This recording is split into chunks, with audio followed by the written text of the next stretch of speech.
Hello, hello, hello, TM24 here, and we are back with some more Marvel Snap content. Now, if you are just now finding the channel, welcome. I hope you find this video entertaining. If you are a returning viewer, thank you for your continued support. It really does mean a lot to me. It means a lot to my llama here as well, and we really do appreciate it. So in today's video, we're going to be talking about Devil Dino. Now, Devil Dino and Devil Dino decks have been around since the game came out. Now, there's one big change that is affecting the way Devil Dino, well, not really the way it's played, but is affecting how effective Devil Dino can now be. And that change comes in the form of Nick Fury. He was recently dropped to a 4-drop, but you're still getting those 6 drops in your hand. So what that means is, with those 6 drops coming into your hand, if you've got Quinjet down, all of a sudden you can play multiple 6 drops. You can play a 6 drop on 5 and a 6 drop on 6, thanks to them being reduced. He's also refilling your hand quite a bit, making sure your Devil Dino is quite healthy. And as you can see here, he comes through. We've got 3 6 drops now in our hand, all at 5 cost, this time thanks to Elysium. But still, it's, you know, this change is great for Devil Dinosaur and definitely going to help Devil Dinosaur decks. Now, the one that I'm showing here is kind of a Devil Dinosaur Darkhawk hybrid. I think this is still probably one of the better style of Devil Dino decks. I know some people prefer to go either pure Dino or pure Darkhawk, but I think as a combination, you kind of get the best of both worlds here. So we'll talk about this list right now. We've got Korg as a, you know, he's going to help keep your Darkhawk nice and healthy. Our other 1-drop is going to be Quinjet. We already talked about Quinjet a little bit, but those discounts are going to be huge. You can get them from Agent Coulson, from Nick Fury, from White Queen. A lot of people are running Maria Hill. I don't have Maria Hill in my list. I have experimented with her a little bit. I do think if you're going to go, you know, much more of a pure Devil Dino, then she probably fits a little bit better. But because this is kind of a mix of both, I don't have her in here. But Quinjet is going to affect her the same in, you know, reducing the card's cost that she puts into your hand. Now we've got 2 2-drops. We've got the Collector and we have Zabu. Zabu, of course, is going to be reducing, you know, all of our 4-drops down to 3, allowing us potentially to play them earlier, to play more of them. And in this case, you know, we've got 4 4-drops, but we'll get to those in a second. The other 2-drop is going to be the Collector. Now, I like the Collector in this list. I think he probably works a little bit better in like a pure Devil Dino list, just because sometimes you're throwing out the Korg and the Rock Slide as opposed to the Coulson and the Nick Fury. Therefore, you know, sometimes Collector's just a 2-2 with a little bit of upside if you can get one of them down later. So I think Collector in this list would probably be my 1 flex spot. Maybe taking Collector out for Maria Hill would actually be a good substitution here. But I found that my hand can be quite full already. So we're still trying to sort this one out 100%. But I do think the Collector is a very strong card in these Devil Dino lists. We talked about Zabu. He's giving us those discounts, as you saw just now, allowing us to get cards like Rock Slide down early. Now we've got 2 3-drops. We've got Mystique and we've got Agent Coulson. Mystique is, you know, she's got a very, very obvious play line here. She's either copying Darkhawk or she's copying Devil Dino, and you're getting, you know, extra value out of both of those cards. Now, Agent Coulson, he's going to be tossing more cards into your hand, keeping your Devil Dino strong, and really giving you options. Now, on to the 4-drops, and like I said, we've got 4 of them. So we've got Rock Slide, of course, as you just saw there played, tossing those rocks into the deck to keep our Darkhawk nice and healthy. And then we've got the 2 that are more to keep our Devil Dinos nice and strong, in Nick Fury and White Queen.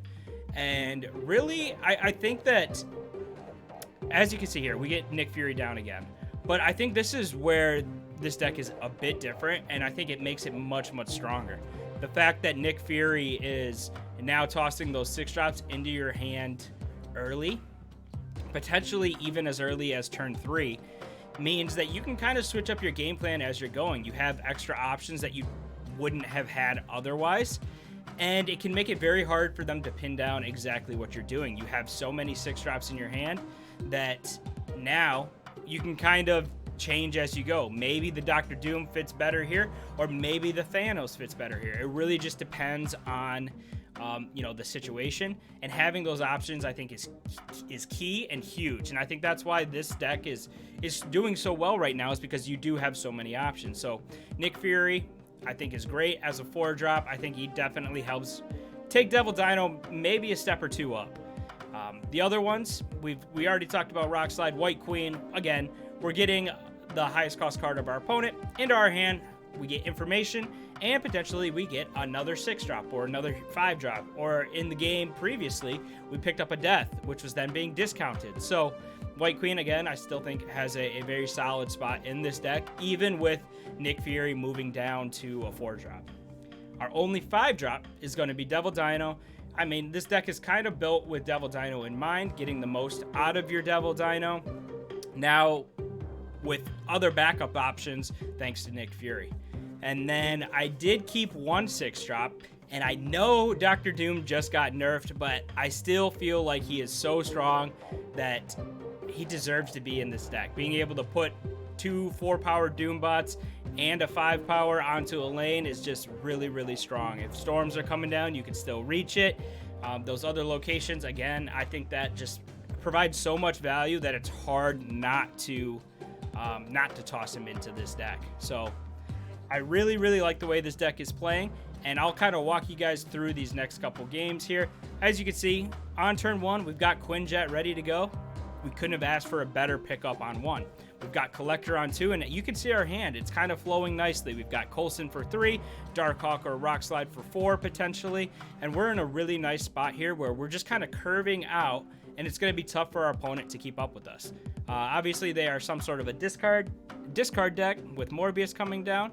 We just drew a couple more cards. We picked up a Devil Dino, but that is honestly great because our hand is going to be full. Our Devil Dino is going to be huge. We're just trying to decide what to do here. Is it better to get Coulson down or maybe throw Korg? We're really just trying to figure it out. Ultimately, we do decide Coulson is the way to go. So Coulson comes down, buffing our Collector. They play Invisible Woman. So, of course, we're thinking, okay, maybe they've got MODOK into Hela, which would be really, really tough for us to deal with. But as you can see here, Agent Coulson gave us a Dr. Octopus, so now we've got a chance to go ahead and play him.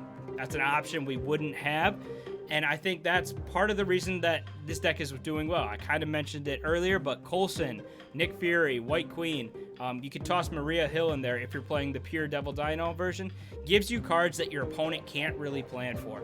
In this instance, it's Dr. Octopus, and we can follow that Dr. Octopus up with a Devil Dino right behind. Yes, that's a very strong lane, but we feel comfortable just going ahead and contesting that regardless. We're only down 1 going into turn 6, and we pick up a Dr. Doom. So we are in a really, really nice spot where we can kind of pick which way we want to go here. 6, we could go with the Thing. Maybe we could go Darkhawk into Thing, into Korg.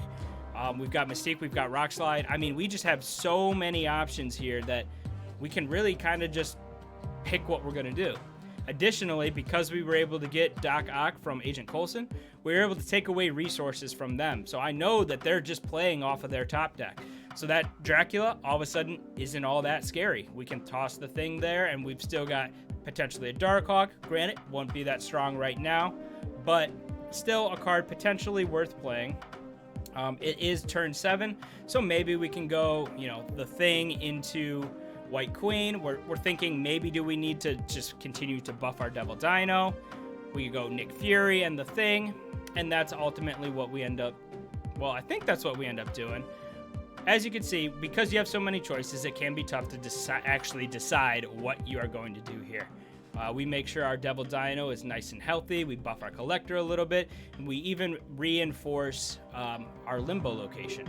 They do get a couple more destroys in, and they come close to taking that Olympia location, but ultimately it doesn't matter. We get another big victory, and the flexibility of this deck is really what's driving it forward. So here we get a chance to get the Collector down early. We've got Agent Coulson and White Queen in hand, so we know that Collector is going to feel really nice coming down here. We could have played the Korg. We decided to hold Korg just in case we wanted to, you know, potentially play him at the end of the game. In case, you know, we're thinking like a Darkhawk on 6 with Korg and You know, if everything's being discounted, Korg and a Rock Slide, something like that. So we're just kind of holding out. In this instance, Agent Coulson comes through again, and we pick up another Dr. Octopus. We pick up a Hell Cow. So 2 solid cards, but once we saw Nick Fury, we knew that we were going to go ahead and slam him down here. Now, at this point, we probably made a little bit of a mistake. We should have played Korg so that we would have continued to draw from our deck as well. But we didn't do that, so we're not going to pick up a draw this turn, but we do have a chance to go ahead and, you know, play some cards now. And Dr. Octopus, again, a card that they can't plan for. And with them being a move deck, pulling everything into that center lane is going to make it very tough for them to get a whole lot done. They do end up having a Maximus and a Black Widow. The Ronin is actually a really nice card there. I'm assuming... Actually, I'm not even sure. Maybe that was just a natural inclusion, but I was a bit surprised by that. But again, we're draining resources and setting up our own play. We're able to get our Darkhawk down with a Korg now as well. They play Ghost Spider, which is going to pull their Ronin, which is actually good for us. That reinforces us in the middle, where we are now quite strong. We pick up a Rock Slide again to help that Darkhawk even more, and then we've got White Queen or Hell Cow. So we just follow up our Rock Slide with a White Queen. Rock Slide comes through, make sure our Darkhawk is nice and strong. They play just an Iron Lad, but isn't gonna be enough, and we get another huge dub here. All right, so this is the list that I was using. Like I said, you could probably go with maybe just, if you're gonna go just a Devil Dino list, I could see that.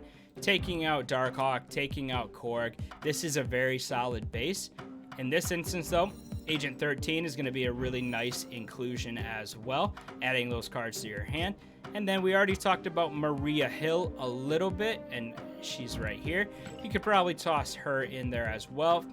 In this list, your collector is going to be much, much stronger, so not a bad, bad idea to include those 2 cards.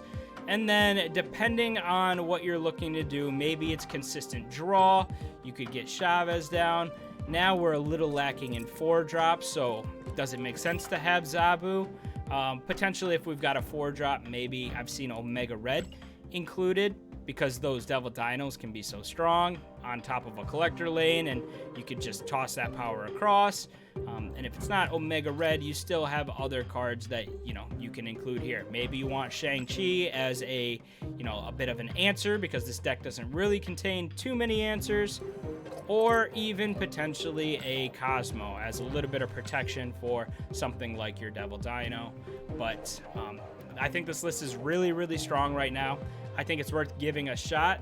Most of these cards should be pretty accessible, so I think this is a list everyone can be playing, and with the changes to Nick Fury, I think you're going to start to see an influx of people playing this type of list. But I hope you guys have enjoyed the video. If you've hung around till now would be a great time to go ahead and hit that subscribe and like button, as it really does help me out. I'm going to continue to put out Marvel Snap content either way, so be on the lookout for the next one, and until then, have some fun.